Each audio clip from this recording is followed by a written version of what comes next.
नमस्कार। उत्तराखंड एक्सप्रेस के इस वक्त के बुलेटिन के साथ मैं हूं अनुपम। प्रदेश की हर छोटी बड़ी खबरों को लेकर के बुलेटिन में सबसे पहले बात प्रधानमंत्री नरेंद्र मोदी के जन्मदिन की। आज पीएम मोदी अपना जन्मदिवस मना रहे हैं। इस अवसर पर सीएम धामी ने उन्हें शुभकामनाएं दी हैं। आज सीएम धामी अपने आवास पर पौधारोपण करेंगे और मोबाइल एटीएम वैन को रवाना करेंगे।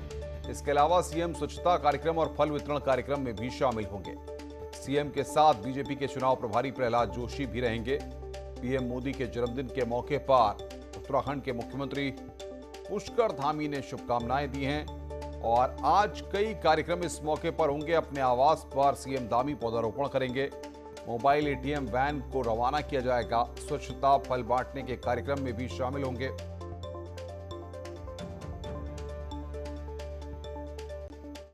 आगे बढ़ते हैं। आज देहरादून में बीजेपी कोर ग्रुप की बैठक भी होनी है। केंद्रीय चुनाव प्रभारी प्रहलाद जोशी ये बैठक लेंगे। इसमें सीएम पुष्कर सिंह धामी समेत कोर ग्रुप मेंबर मौजूद रहेंगे। बीजेपी चुनाव प्रभारी प्रहलाद जोशी विधानसभा प्रभारियों की भी मीटिंग लेंगे।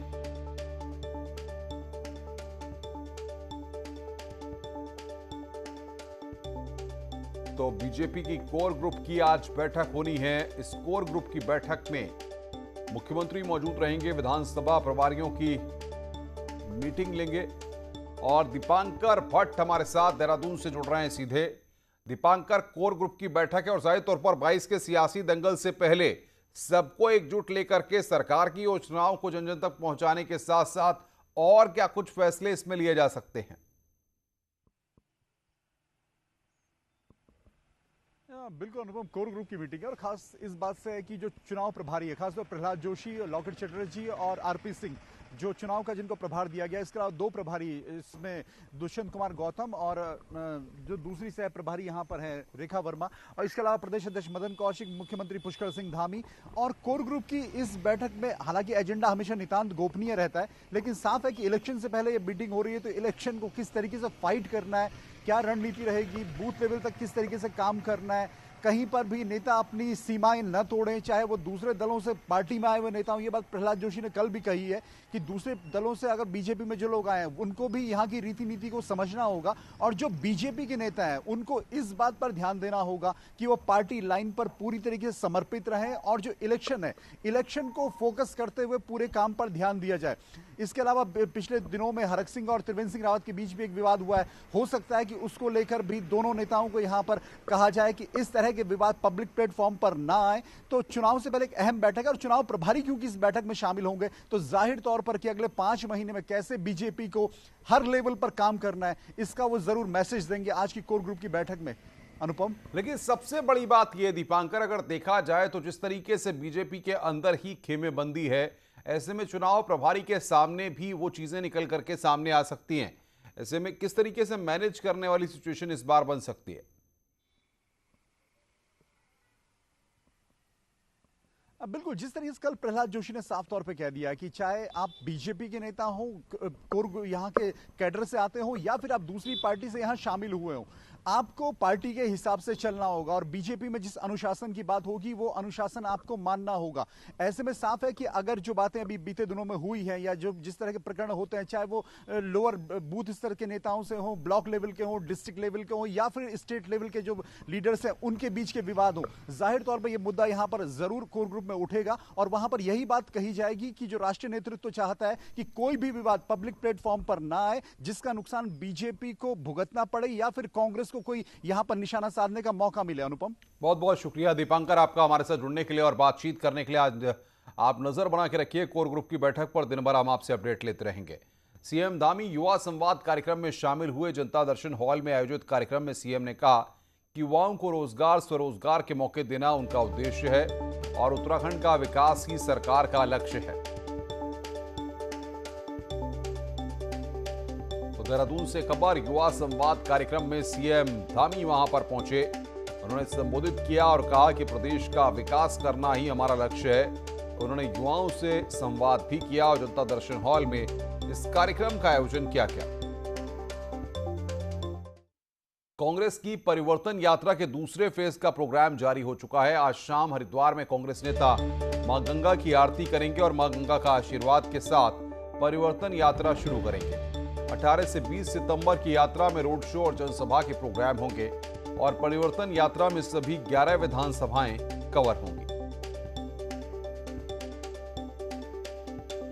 कांग्रेस पार्टी हरिद्वार में द्वितीय चरण का परिवर्तन यात्रा की शुरुआत करेगी और हम तो बहुत ही आशान्वित हैं।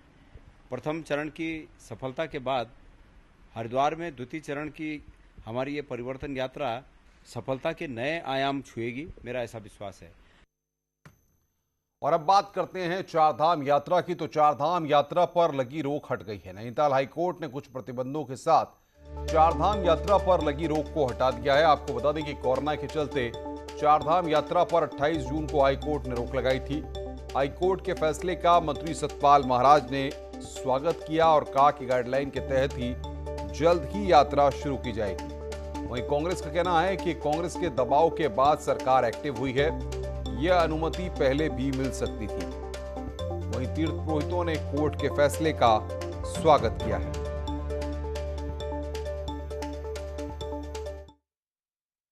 चारधाम यात्रा को कोर्ट द्वारा हरी झंडी दिए जाने के बाद मुख्यमंत्री ने खुशी जाहिर की है।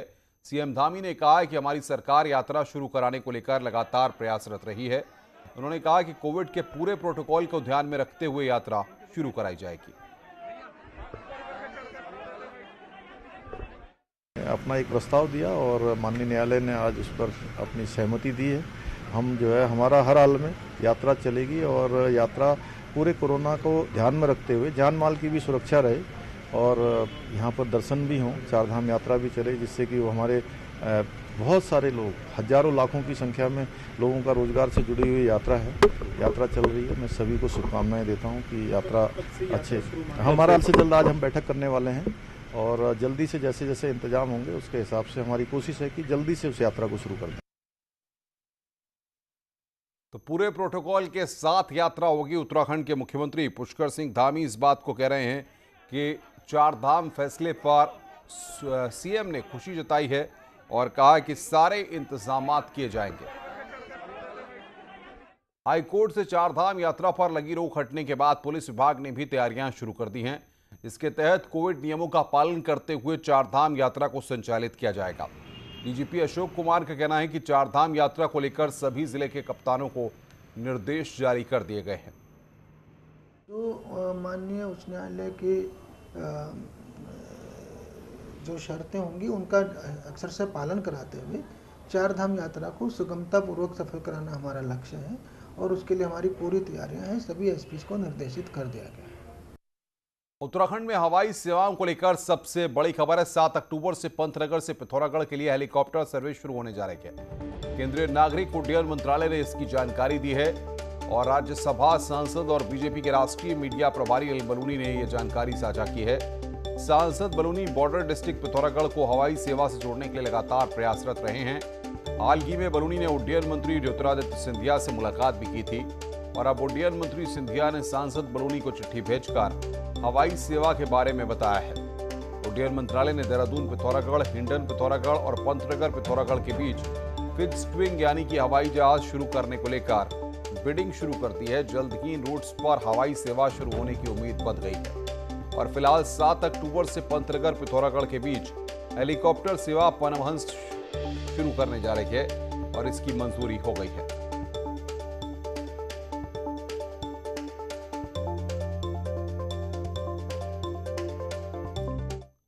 पर्यटकों को भले ही देवभूमि उत्तराखंड की ऊंची पहाड़ियां, झील, प्राकृतिक सुंदरता लुभाती रही हो, लेकिन प्रकृति के गोद में बसे बेहद खूबसूरत श्यामला ताल झील सिस्टम की अनदेखी के चलते बदहाली का रोना रो रही है।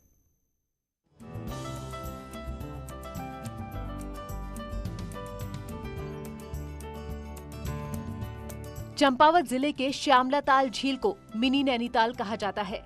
चारों तरफ पहाड़ी से घिरी एक सुंदर झील, दूर तक मन मोह लेने वाले प्रकृति के रंग यहाँ आपका मन मोह लेंगे। लेकिन झील के किनारे कभी पर्यटकों के लिए बना टीआरसी भवन KMVN की लापरवाही से खंडर बन गया है। धीरे धीरे सुविधाओं के अभाव में यहाँ पर्यटकों का आना कम होता चला गया।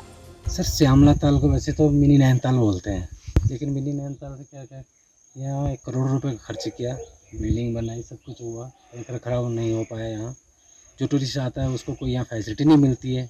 दोनों सरकारें आई, करोड़ों रुपया वहाँ किया है दोनों ने, लेकिन आज उसकी स्थिति बद से बदतर है, उसको कोई देखने वाला नहीं है।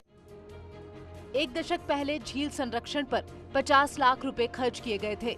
अब जिला प्रशासन बदहाल हो चुके इस श्यामताला को 5 करोड़ की लागत से फिर से संवारने की कवायद में जुटा हुआ है। देखिए, श्यामला ताल जो कि टूरिज्म स्पॉट है हमारे जनपद का, इसको डेवलपमेंट कराना हमारा प्राथमिकता में है। तो हमने इसकी एक डीपीआर भी बनवाई है केएमवीएन के माध्यम से। लगभग 5 करोड़ के आसपास की डीपीआर इसकी फर्स्ट फेज की बन गई है।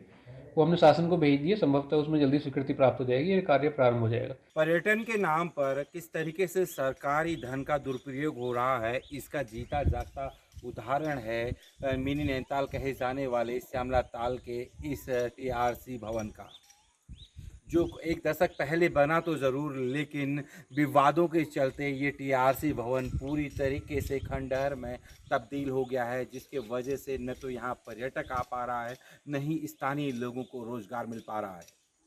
कमलेश भट्ट, न्यूज़ 18, श्यामला ताल। हरिद्वार ने आम आदमी पार्टी के कार्यकर्ताओं ने पुलिस पर सत्ता के दबाव में काम करने का आरोप लगाते हुए पथरी थाने पर धरना दिया और हंगामा किया है। दरअसल हरिद्वार ग्रामीण विधानसभा क्षेत्र के एक आप कार्यकर्ता ने फेसबुक पर पार्टी के समर्थन में पोस्ट की, जिसके बाद रात में पुलिस ने पहुंचकर युवक को गिरफ्तार किया और उसका शांति भंग में चालान कर दिया। पुलिस की इस कार्रवाई से नाराज आप कार्यकर्ताओं ने पथरी थाने पर जमकर हंगामा किया। आगे बढ़ते हैं। पिथौरागढ़ हेल्थ डिपार्टमेंट ने कोरोना संकट में काम करने वालों की जॉब झटके में खत्म कर दी। चुनावी साल में सैकड़ों लोगों को नौकरी से बाहर का रास्ता दिखाने पर सियासत भी तेज हो गई है।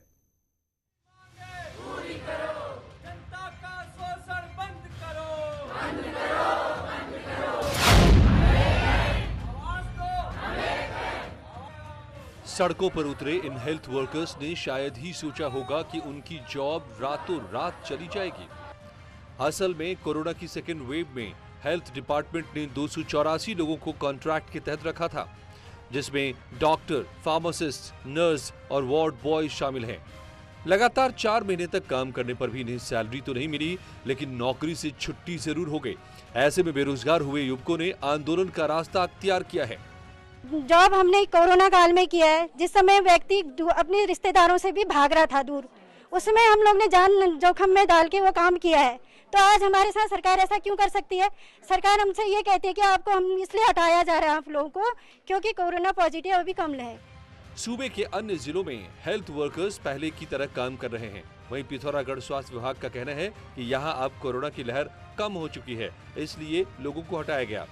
सरकार का कहना है कि सभी की बहाली के लिए कोशिशें जारी हैं। तो जितने भी नर्स थी और एएनएम थी और दूसरे हमारे स्वास्थ्य कर्मी थे, उनको रखा गया था। अब इस समय कोरोना का प्रकोप इस समय पिथौरागढ़ में बहुत कम है, न्यूनतम स्तर पर है, तो इसलिए उनको 3 महीने बाद हटाया जा रहा है। तो इसमें जरा सा वित्त की बात है, तो हमने कहा कि भाई सभी जनपदों में यदि एक नियम होगा तो सीएम रिलीफ फंड से उनको वेतन मिले, तो उन्होंने आश्वासन दिया कि भाई जल्दी से जल्दी इस पर हम विचार करेंगे। सरकार भी चुनावी साल में सैकड़ों परिवारों को नाराज करना नहीं चाहती है। ऐसे में उस रास्ते की तलाश की जा रही है जिससे इनकी बहाली हो सके। न्यूज़ 18 के लिए पिथौरागढ़ से विजयवर्धन उप्रेती की रिपोर्ट। खबरें और भी हैं, फिलहाल एक ब्रेक के लिए, ब्रेक के बाद जल्द हाजिर होते हैं।